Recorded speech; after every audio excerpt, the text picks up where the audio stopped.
All right. Good afternoon, good morning, depending on where you are. Afternoon for me. I'm really excited to host this from continuation of the Healthcare Advocate Summit. I'm Elizabeth Johnson. I'm the president of NMAPA. Great to see all of my friends here as well.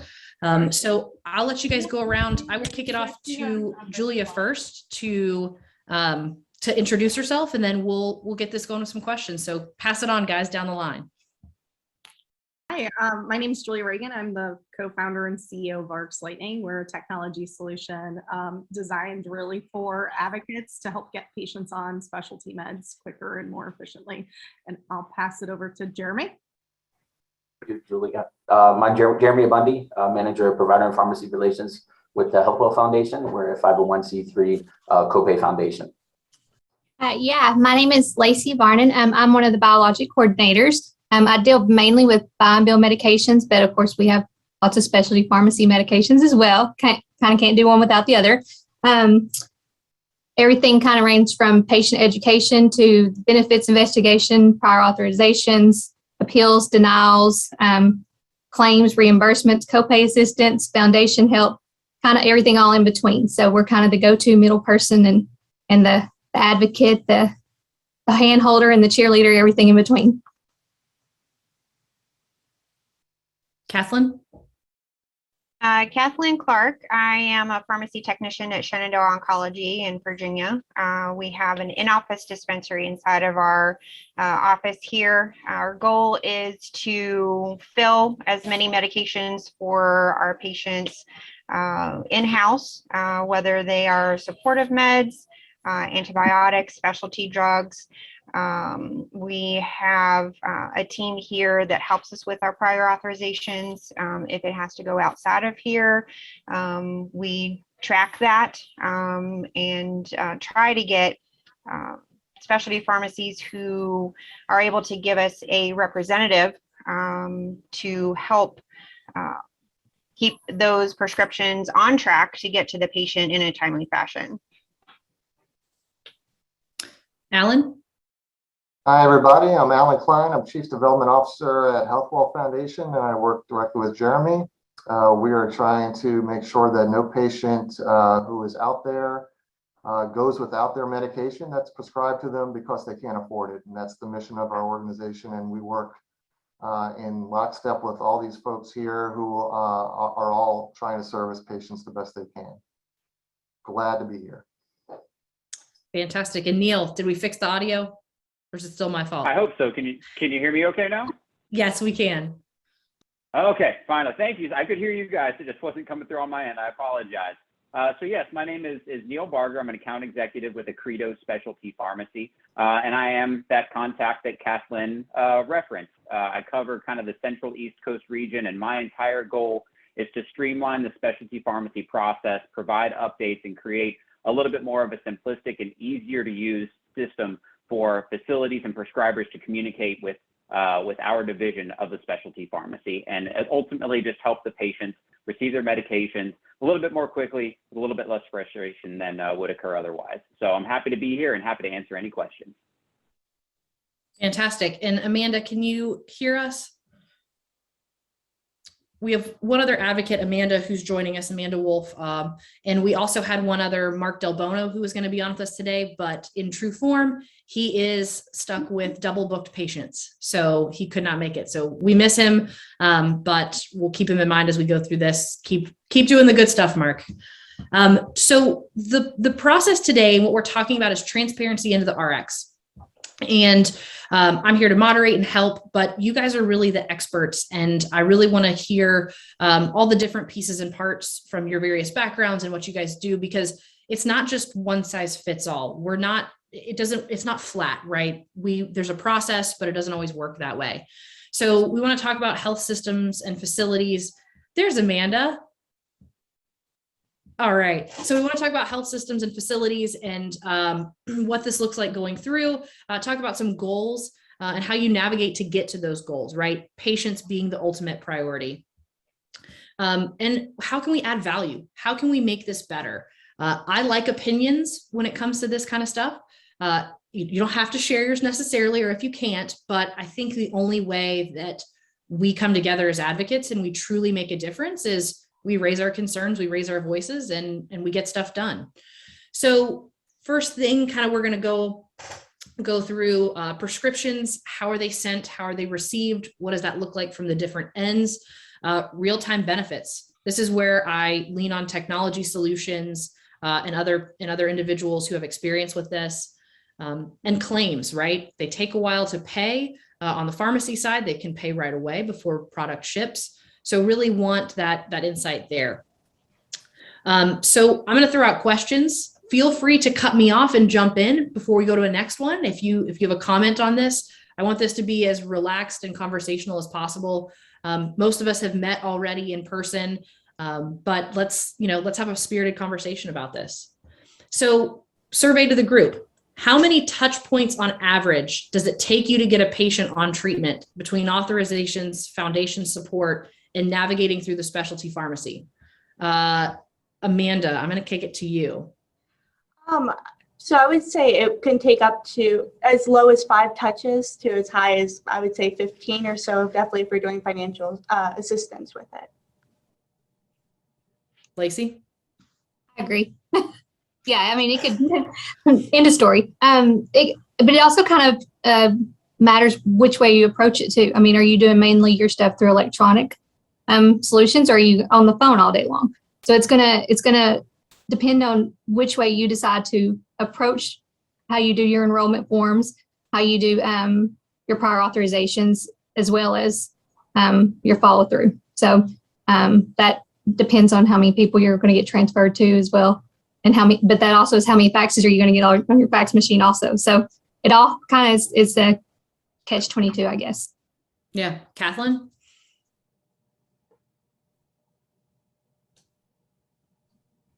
Okay, can you hear me? Yes. Okay. From our standpoint here, because our physicians and our nurse practitioners send us all the prescriptions, we actually touch it first. So we try to limit how many touch points there are. We try to do as much as we can through the dispensary. And then we have a prior authorization team in-house. So a lot of ours, we can actually get taken care of hopefully a little bit faster than if it goes outside of here.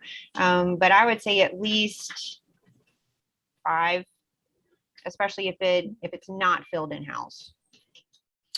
Gotcha. Now, to flip to the other side of that, right? This is from firsthand users, you guys saying how many touch points there is. Now, Julia, on the other side, you hear about what happens afterwards or from your side. What's the average, or what kind of feedback do you hear about how many touch points there are between script to patient? I think that prior to our solution, like when we're talking to new users or new potential users and advocates, it's pretty consistent with what everyone has shared. I think it also depends on the path of that script, and is it a pharmacy benefit drug? Is it a medical benefit drug? Is it dual eligible? Where is it being administered? How it's being administered? Like the complexity of specialty meds changes, and that obviously changes those touch points. With our technology solution, we hear that because it's a digital solution, because we're bringing in some of these manual processes and making it available digitally, that we're able to reduce that. But it also depends on the drug. Like I don't think any technology solution is going to get every drug, every experience down to 1 or 2 touch points. It's just not probably realistic. And Alan, when patients come to Healthwell and they've gotten to this point in the process, whether it's before treatment or post treatment, do you ever get that that patient like, hey, I've talked to 10 people, what does it sound like on your end? I'd love to know. So on our end, basically, we are in the position of always being the last payer. So whatever's left over, if it's a Medicare patient, Medicare will pay first, we'll pay second. If it's a privately insured patient, their primary insurance will pay first. Hopefully the manufacturer has a PAP that would pay second, and then we'll pay last. So we try to be in the position where we make sure that they actually have that zero balance when they're at the pharmacy counter or in the provider's office or wherever they're picking up a prescription. So we get some patients who have been with us for a long period of time, who have a chronic disease, who kind of know the drill and either sign up by our website or call our hotline. And it's pretty seamless for them. It really takes about 5 to 10 minutes tops for them to do it.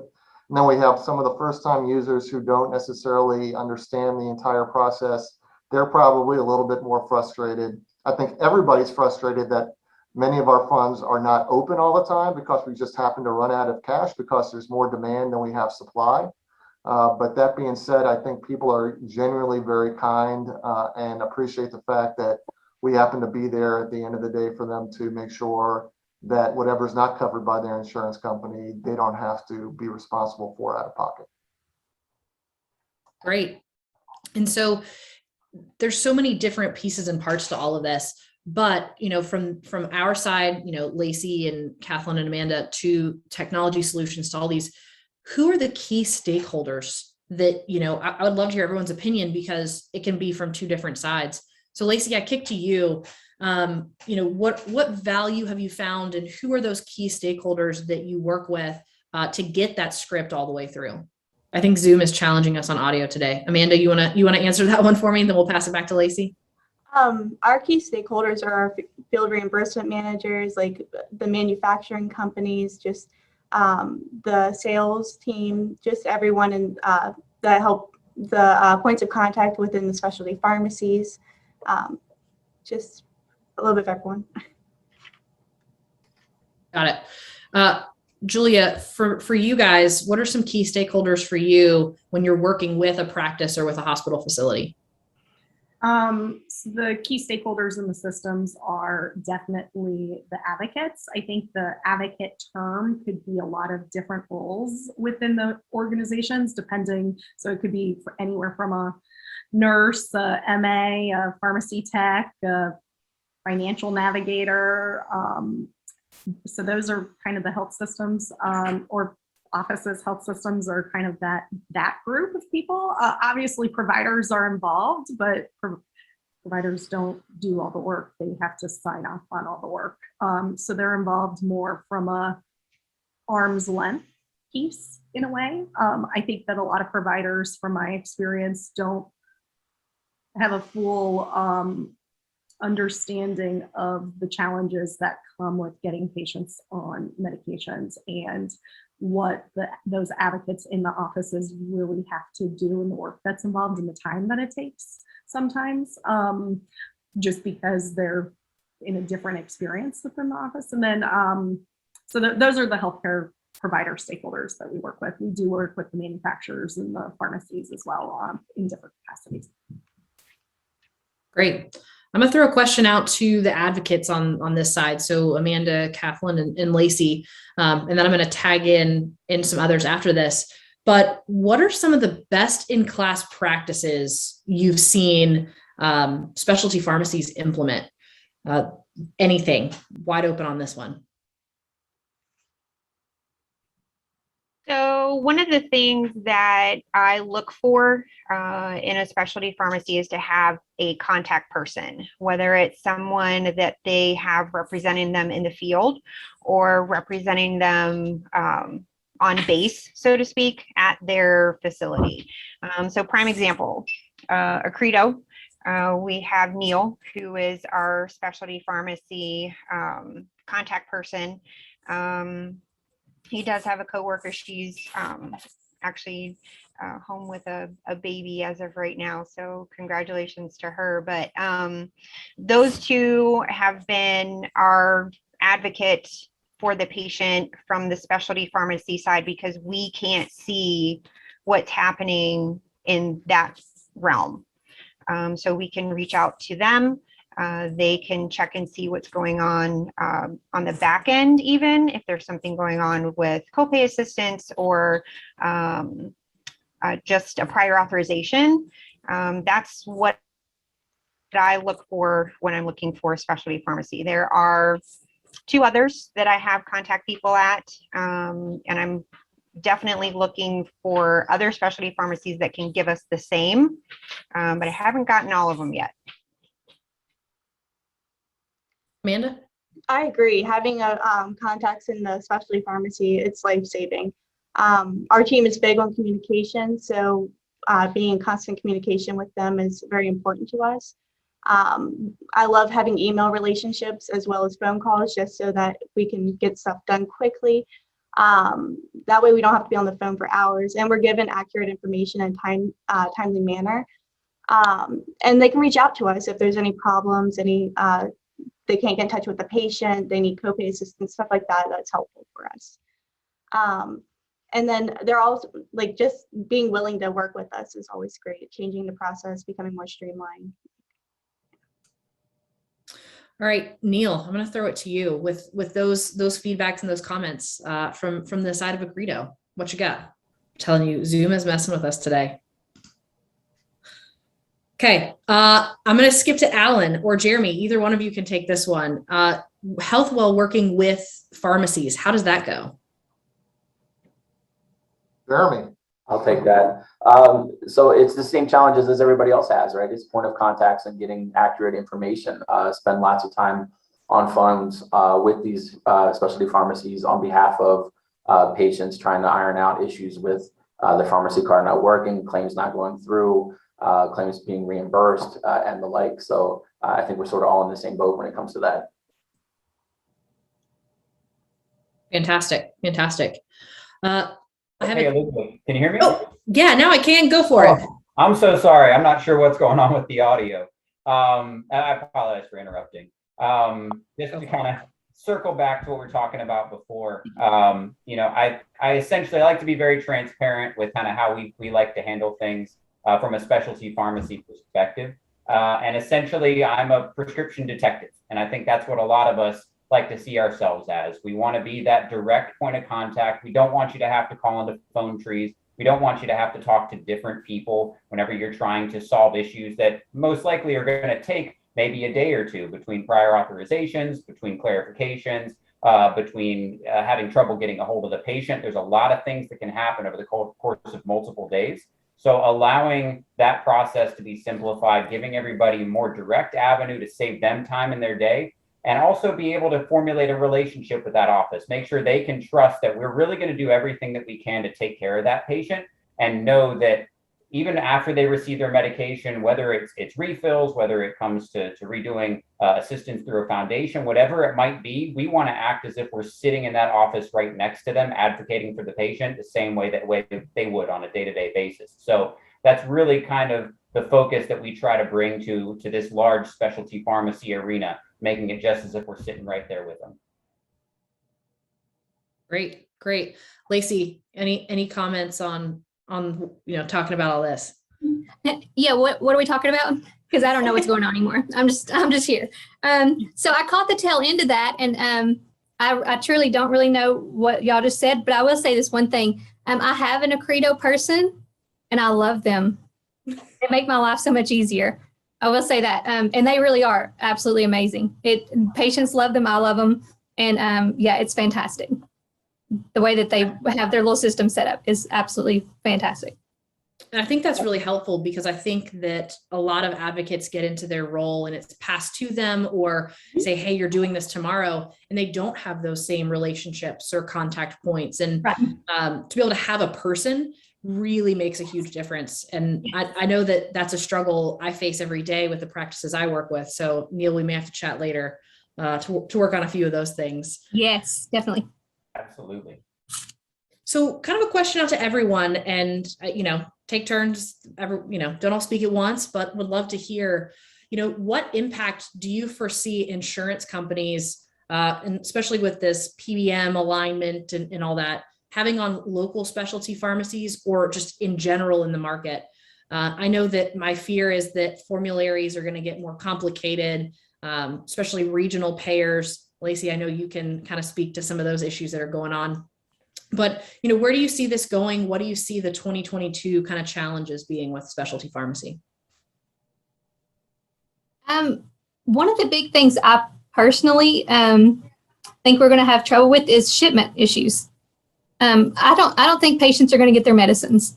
I think we're going to have major delays in shipments, and then we're going to have trouble keeping patients on their drugs. They're not going to want to wait longer, or they're going to stop, or they're just going to say this isn't worth it.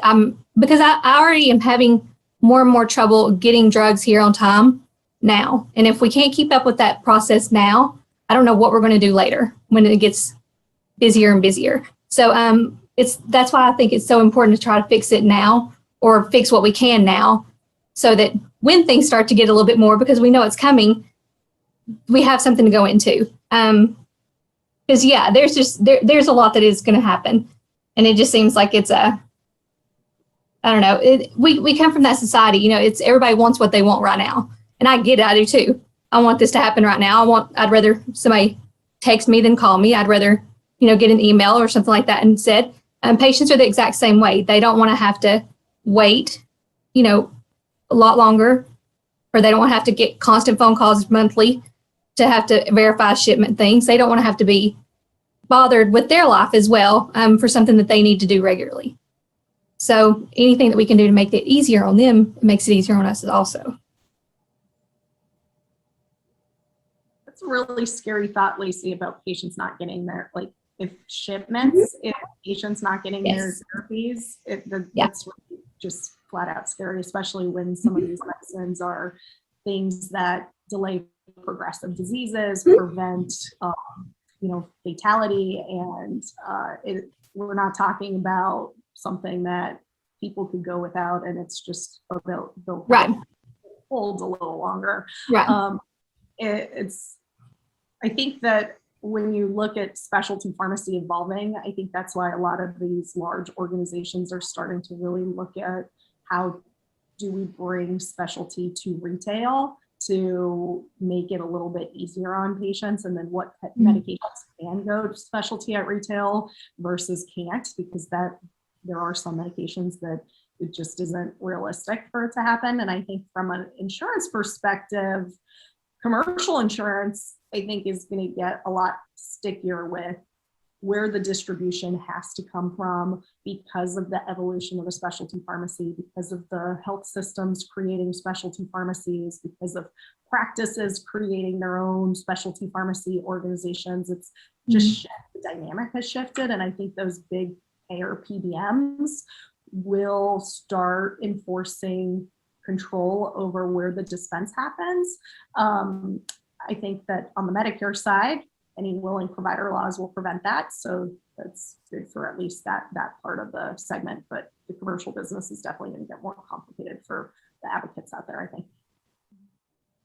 I'm with you on that. Kathleen, go ahead. So to speak to her point of the commercial insurances wanting to, mandate where a patient gets their prescription from, that is a big challenge for us here. In-office dispensaries were not really recognized, and still, right now, they're not really wanting to be recognized. So our challenge is to be able to fill, whether it's, commercial insurance, Medicare. We can also fill Medicare Part B, which is actually beneficial to a lot of our patients here, just because of, some of the medications that they are on with their treatments. But that is a very big challenge for us, is to be able to fill it. And then, of course, when we can't, the second challenge comes from trying to get it to the patient in a timely fashion from whatever pharmacy is mandated by their insurance.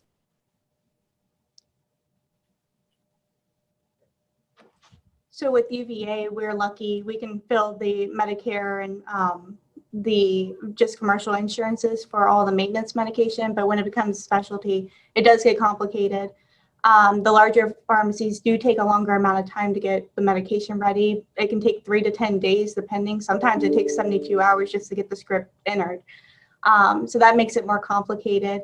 And having these can cause patient harm, and it can be just harmful for patients altogether. I know for our hemonc patients, they need their medication like sometimes that day.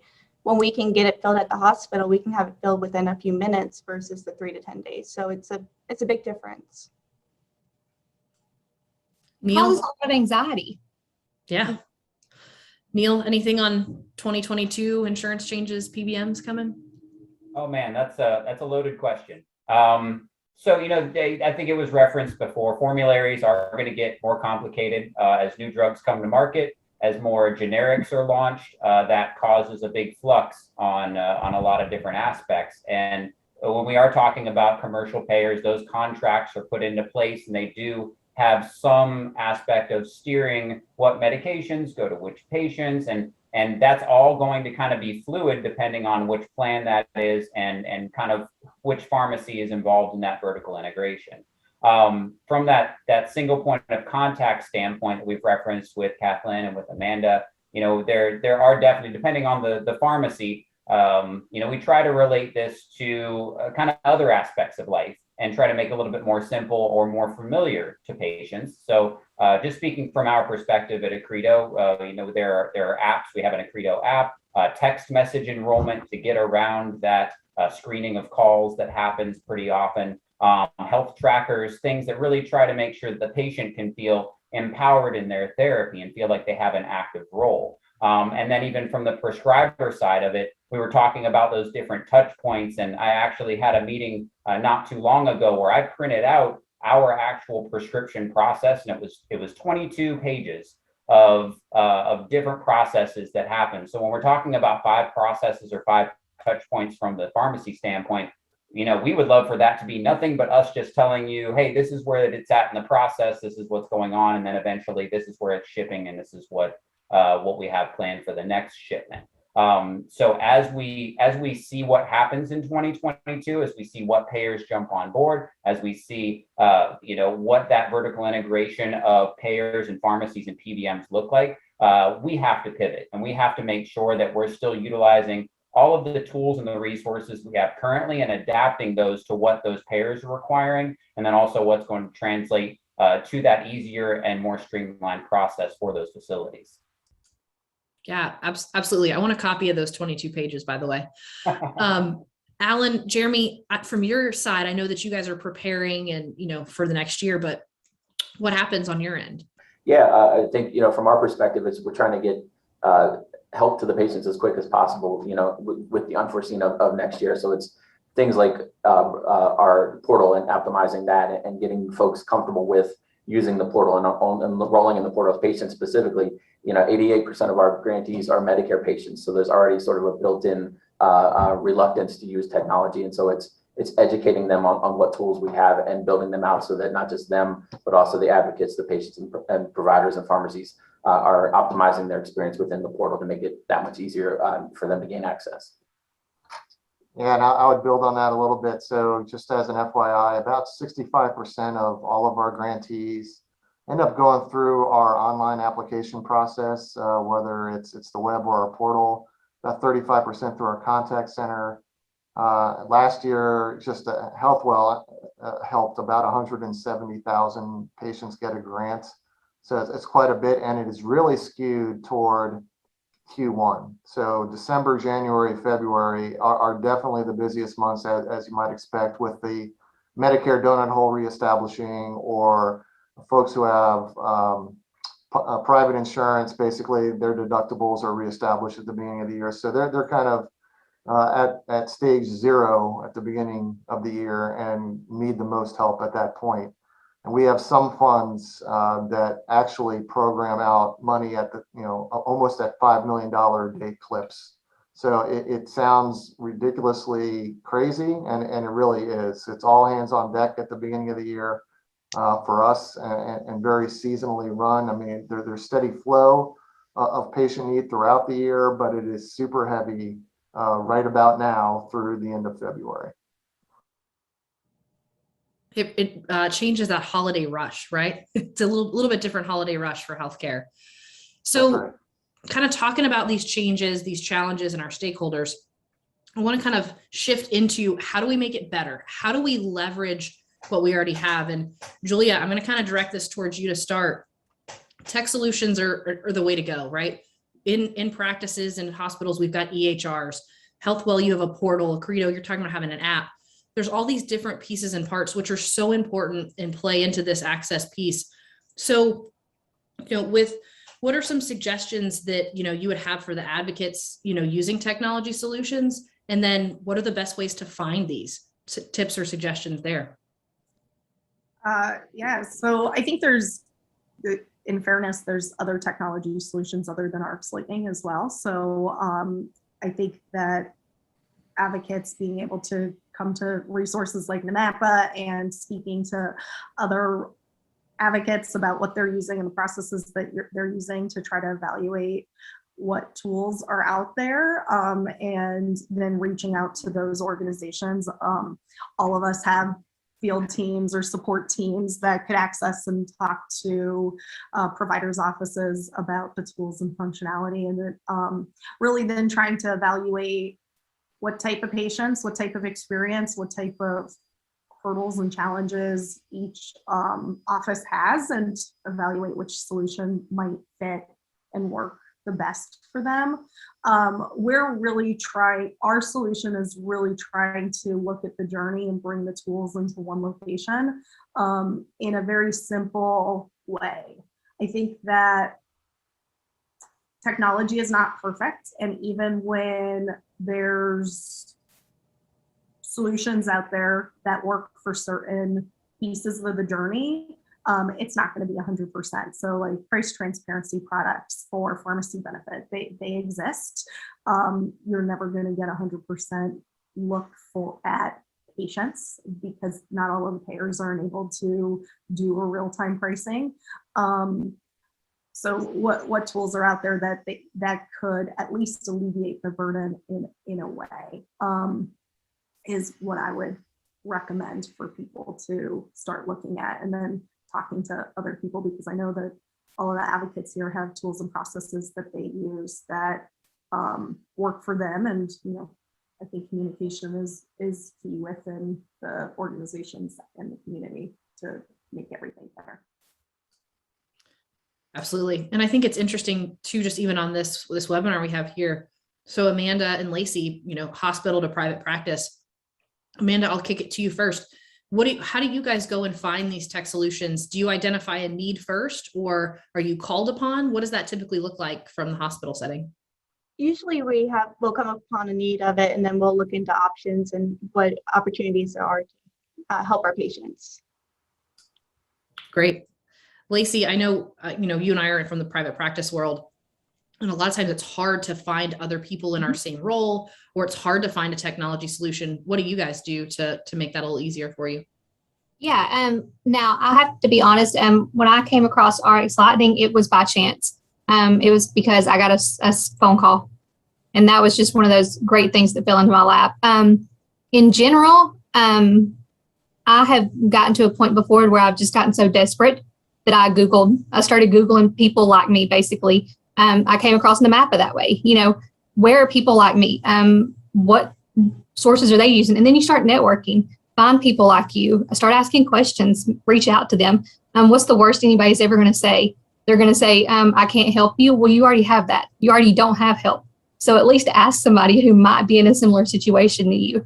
Don't be afraid to, because the worst case scenario you're going to do is sit there and be frustrated that you don't know what to do next, and you're still trying to figure it out. There's not really a rule book yet made for us, for people like us, and that's what's kind of cool. So, and then I guess then it's kind of reteaching yourself how to look at it. So instead of being frustrated and being overly anxious about it, then you kind of have to make yourself get excited about it. Okay, so there isn't a rule book about it, so let's make one. Let's be the ones to decide how we're going to do this, instead of just sitting around waiting for everybody else to tell us how to do it.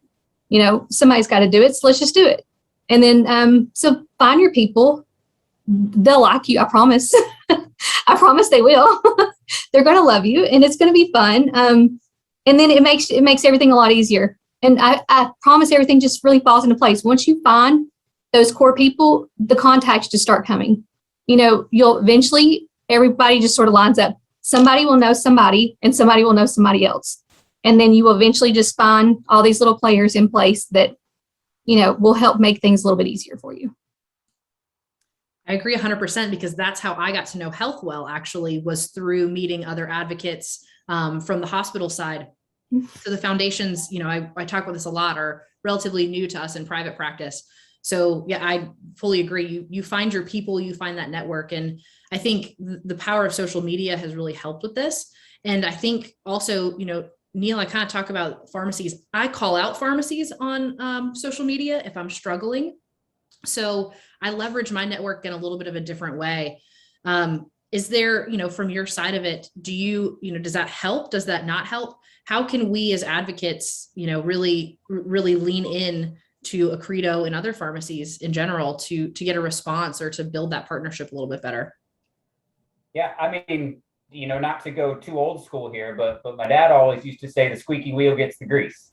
And that's kind of that does work. I think that from our perspective, we take a look at what the experience is on the specialty pharmacy side. We see where maybe there are some lags, what we can do to make this a little bit more helpful, to make this streamlined. I think that's a lot of what really brought our physician portal to light, because we wanted to offer some sort of technology solution, some sort of self-service solution, and then that was implemented. But as it was said before, nothing's ever perfect, and we like having that feedback. We definitely would prefer for it not to be in the middle of you being frustrated. We'd like to get it to it before it reaches that point. But we're constantly looking for that feedback, or just those ideas of, maybe this is something I've experienced in the past, whether it's with our pharmacy or with another pharmacy, and this worked really well. I wish this could happen more consistently. And by taking that into account, that's something that we can take back to our product team, or we can take it back to our operations team and say, hey, this is happening and it's being very well received. Let's see if we can make this happen as well. So again, it all comes back to communication. We want to make sure that we're hearing the good, the bad, and the ugly from our advocates. We're taking that to heart. We're really working on those things to try to move it, maybe not towards perfect, but as close as we can to a more positive experience for both those practices and also for the patients. Excellent. So I want to ask kind of an opinion-based question, and I'd love to hear, and Alan, I'm going to start with you on this. With COVID over the last 2 years, I saw an article today, someone said going on year 3, and I about panicked, but how has this impacted specialty pharmacy and scripts altogether? And what impact has that had on Healthwell specifically? Are we out of the woods? Are things changing? I'd love to know. This is just one man's opinion. So for COVID, what I think we saw was, anecdotally anyway, there was not a decrease. If you were already diagnosed with a condition, those folks who had chronic disease were continuing to get their medication somehow. And we didn't see kind of any downtick in that in terms of applications. Where I think we may have seen some negativity was for newly diagnosed patients. And that makes complete sense, because people stopped going to their physicians for a while, except for virtual visits, which means the diagnosis for new diseases that they might have was kind of slowed because their physicians weren't seeing them in person. And so we saw a lot of that, and that impacted quite a number of funds. For example, hepatitis C is one of our biggest funds, but in order to be completely diagnosed with that, it's a new infection. You have to go see some hepatologist or infectious disease a person, and we don't know whether or not they were doing that at the same clip as they were before COVID. And a lot of Jeremy's time, I know I'm speaking for Jeremy here, was spent kind of trying to mitigate that and letting folks know we're out there, and basically nobody in the United States should have to pay for any copays, because we have them covered if they successfully apply for our hepatitis C fund. But that wasn't always very easy during COVID. What we did try to do during COVID is to open up some actual COVID specific funds for patients. We actually opened up our first COVID fund about 9 days after the pandemic was declared a pandemic in March of 2020, to allow for $250 to give to anybody who had to stay at home because of stay-at-home orders, to have food delivered, medication delivered, and the like there. So that was kind of a new weird fund for us to run. And since we've kind of gotten back into circulation, we've since closed that fund. We also opened up a fund to help people who were laid off during COVID pay their insurance premiums if they couldn't afford their COBRA. And that was a very popular fund as well until the Biden administration approved that for all Americans and pretty much took over that fund for us so we didn't have to run that anymore. Currently, we have a fund focused on helping first responders who had to work in hospital settings and seeing patients day to day succumb to COVID. A lot of those first responders have a lot of delayed onset PTSD, anxiety, and depression. We want to make sure that they are absolutely taken care of. So any copays associated with treating PTSD, anxiety, depression from having worked in that setting, we'll take care of that, including talk therapy as well. So there's a lot of different things that we try to do. In addition to treating the disease, we try to treat the whole patient as best as we can in certain of our funds, but we try to think outside the box a little bit in addition to providing our usual amount of copay assistance. Absolutely. Jeremy, anything you want to chime in on that? I don't want to cut you off here. No, I think Alan summarized it. It's really just spreading the word and accessing folks with COVID. People are working from home. It's been the challenge of reaching people to let them know, hey, things like hepatitis C, things like COVID healthcare worker funds are available, and sort of knocking on those doors and letting them know that we're out here and ready to help when they're in need of that assistance. Absolutely. Kathleen, did you guys see any challenges with COVID and receiving your medications or script transmission, anything like that? The biggest challenge was that patients were not comfortable with coming, into the office to get their medications. So we made special arrangements to have as many patients that are within Virginia, which is where we are, to have them mailed to those patients by FedEx. So it was delivered the next day. And then the patients who were outside of Virginia, we made arrangements for them to call the dispensary. I would meet them at the front door while they were still in their car and take the medication to them so they didn't even have to get outside of their vehicle. That seemed to work fairly well. Of course, we did have to transfer some to other local pharmacies for those patients to pick up if they preferred. And then also some did have to go to specialty pharmacies. And then again, we communicated with them how they were going to get their medication, made sure that it was still there in a timely fashion. There were, other hiccups along the way, just because of the whole situation across the country. But I think all in all, our patients were still taken care of very well. Absolutely. And Lacey, I'll throw it to you, because in our world, some of our medications went from in-office to having emergency at-home use indications, which really changed what we had going on. So, besides that obvious impact from COVID, what did you guys experience? We actually did something kind of similar. We did a lot of, I guess what you would say, a little parking lot clinic. We had little drive-up injection time.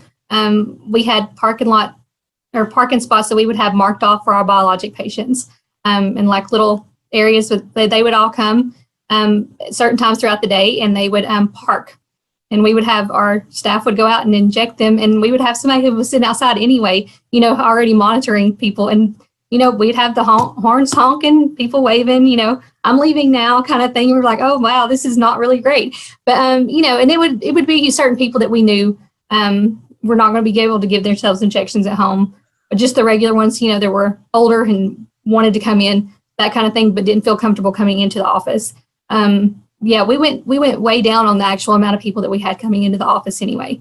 We did not have them just randomly coming in just to get shots and staying and waiting there 30 minutes or so in the waiting room to sit around. We did have people wait in their cars right outside, and we had someone watch and monitor them at that time. But that was actually, I'm kind of happy. I don't want to do that anymore.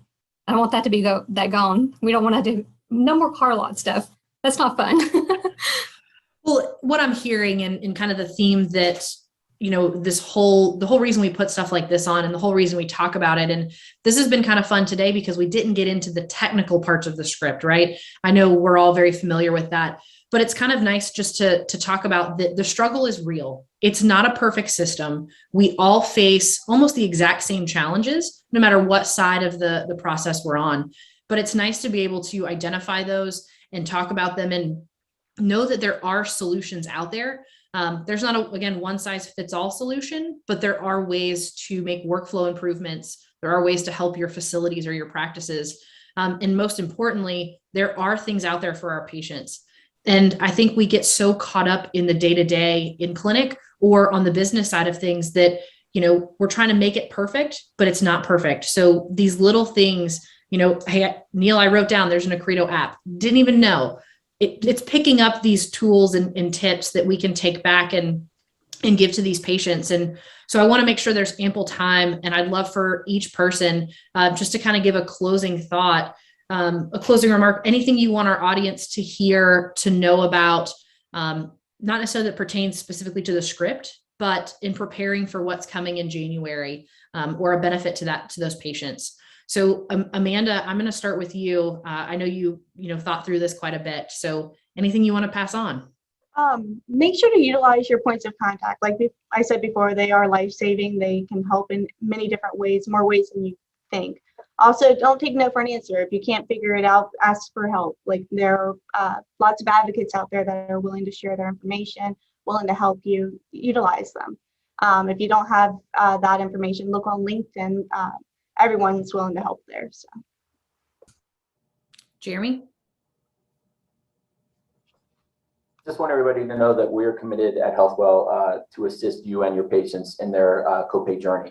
That's really what my role is. And so if you're new to Healthwell, not familiar with our portal and how to utilize it, please reach out to me. Elizabeth can share my contact information. Happy to walk through the portal, teach you, educate you about our programs and how to utilize it. If you are a portal user and you have questions or concerns, things just aren't moving through the system the way they normally would, again, your point of contact, please let me know. And we also want to know your feedback. What's your portal experience been? Do you have ideas for optimizing it? That's part of my role here at Healthwell, is to be the eyes and ears and report that back to operations and get that implemented.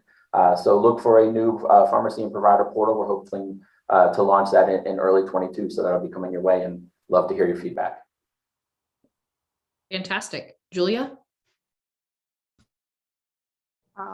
So Arcs Lightning was created really for advocates. I know as a parent, the struggles that happen with getting kids on meds and what the emotional toll that it occurs when meds are delayed or processes are missed or paperworks are missed or insurance PAs are missed, and the impact it has to the family is a real thing. So for anyone that's not familiar with Arcs Lightning, same thing. My contact information, Elizabeth could share out, and we're here to make the journey as streamlined and automated as possible to get patients on therapy quicker, from specialty pharmacy to insurance verification and all the sorts of foundation stuff. So. Excellent. Kathleen? So I think just going forward is just communication, communicating with your specialty pharmacy advocates, even if it's just starting the communication with your patient, letting them know the process so that they are comfortable with what is going to be taking place. And also reaching out, just like everyone here, has offered help and assistance, just reaching out. If you don't know what type of process you should be going towards, maybe they can guide you in that direction. But yeah, communication. Good one. Neil? Yeah, first off, I just appreciate everybody coming together and having these conversations. And I will say that just from an Accredo perspective, I feel so fortunate to be able to work alongside these amazing advocates to try to help somebody, to try to be involved in someone's life and get them the assistance that they need, and maybe try to provide a little bit of light in a situation that's maybe not so great. And just like me, across the country, there are hundreds of us across multiple therapy states. We exist not only with the Credo, but even other specialty pharmacies. I can't speak for which ones, but definitely ask for that help. Make sure that any concerns, any ideas that you have, as long as those are put out there, we want to make sure that we can help. We want to make sure that we can move these processes as close to being perfect as we possibly can, and just work alongside you and make sure that you feel empowered in working with us as a pharmacy, and that also your patients can feel confident in their prescribers, in you, and then also the care that they continue to receive from that pharmacy perspective. Fantastic. Alan? Thanks, Elizabeth. I just want to thank all the listeners in this panel. All of you guys are fantastic. You guys are doing God's work on behalf of patients. So what we want to try and do here at HealthWell is just make your lives a little easier and facilitate it a little bit more. We know this is the crazy busy season coming up for everyone.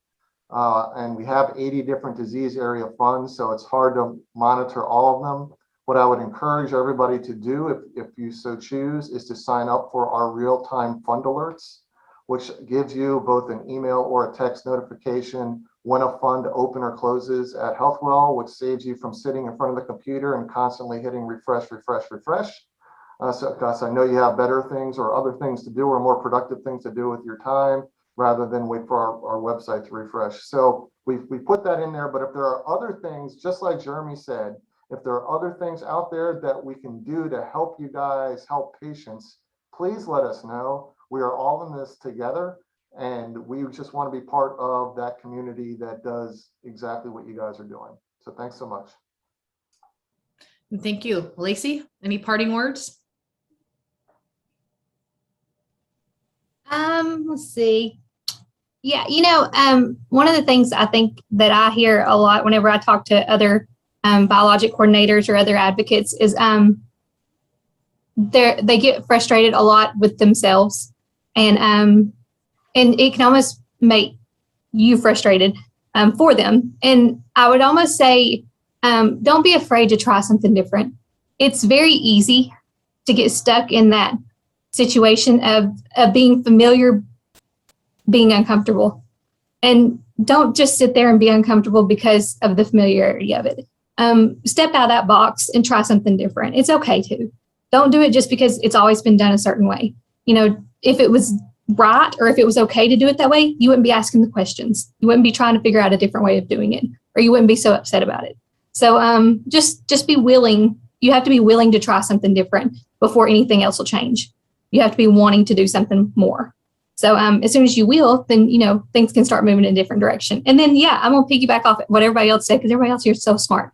Yes, the communication, talk to everybody, make your develop your network, people, do it. It's awesome. You'll not only make new friends, they're going to be absolutely incredible, but they're going to help save your life.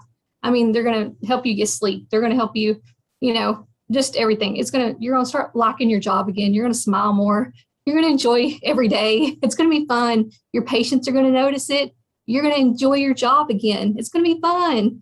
Get excited about your job. It's what you're doing is great. So yes. If you get recruited to be a motivational speaker somewhere, No. these are your first tapes. Never. You're going to hold on to these. If I get recruited to be a motivational speaker, we all better move to a different country. So in wrapping this up, and again, thank you to our wonderful panelists. Thank you to everyone who is tuning in live to watch this and who also get to watch this later. But my parting words would be, to echo this: find your community. So we are so close to announcing Healthcare Advocate Summit for 2022. We've been hard at work behind the scenes getting those details ready, which is a great place to find your community. As well as with NAMAPA. There's some great things coming in 2022 there.